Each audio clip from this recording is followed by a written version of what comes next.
पटना के फुलवारी शरीफ से जुड़े पीएफआई केस में एनआईए ने अपनी चार्जशीट फाइल की है और इस मामले में जांच एजेंसी ने कई बड़े खुलासे किए हैं। चार्जशीट के मुताबिक फुलवारी शरीफ मामले में गिरफ्तार 4 पीएफआई नेता आतंकी ट्रेनिंग में लगे थे, टेरर फंडिंग की मिल रही थी जानकारी, साथ ही वो इस्लामिक स्टेट राष्ट्र की साजिश भी रच रहे थे। तो एनआईए की चार्जशीट सामने आई है, पीएफआई से जुड़े 4 गिरफ्तार भी हुए हैं। ये बड़ी कार्रवाई मानी जा रही है। फुलवारी शरीफ मामले में आतंकी ट्रेनिंग चल रही थी, एनआईए की ओर से कहना है। इस पूरी जांच में खुलासा हुआ है।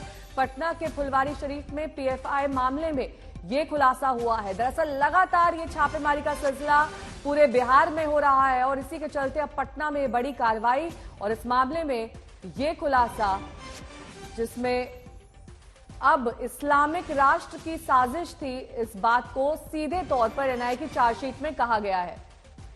रोहित सिंह हमारे साथ हमारे सहयोगी जुड़ चुके हैं और जानकारी के साथ। रोहित, इस चार्जशीट में क्या क्या खुलासे और देखिए, एनआईए ने इन 4 लोगों के खिलाफ जो पीएफआई के सक्रिय सदस्य बताए गए हैं, उनके खिलाफ जो चार्जशीट दायर की है, उसमें ये बात सामने आई है कि ये लोग जो है प्रधानमंत्री नरेंद्र मोदी का जो दौरा था पटना का, उस दौरान ये लोग आतंकवादी गतिविधि को अंजाम देना चाहते थे और साथ ही ये देश में आतंक फैलाने की कोशिश में लगे हुए थे।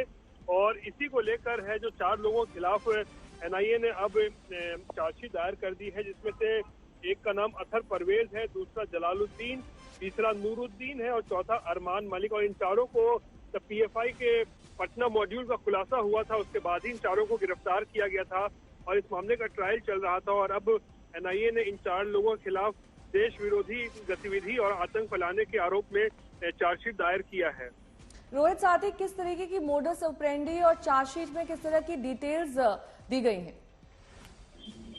देखिए, जैसा कि हम लोगों ने उस वक्त जब हम ये स्टोरी को कवर कर रहे थे तो जानकारी आई थी कि प्रधानमंत्री नरेंद्र मोदी का दौरा था। उसी दौरान इनकी जो साजिश थी कि वो उस वक्त कुछ गड़बड़ी फैलाने की कोशिश कर रहे थे और इसी कारण से उस समय ये पटना जो मॉड्यूल का जो है पीएफआई का, उसका खुलासा हुआ था। और इनके खिलाफ जो चार्जशीट में बातें कही गई हैं कि वो लोग, उनका जो एक इंटेंशन था कि वो आतंक फैलाएं, हिंसा फैलाएं और देश में एक डर और आतंक का माहौल फैलाने और जो सामाजिक समरसता है उसको बिगाड़ने के आरोप जो है ये लगाए गए हैं और इसी को लेकर इनके खिलाफ जो है चार्जशीट दायर किया गया है। ठीक है, बहुत बहुत शुक्रिया रोहित इस तमाम जानकारी के लिए आपका।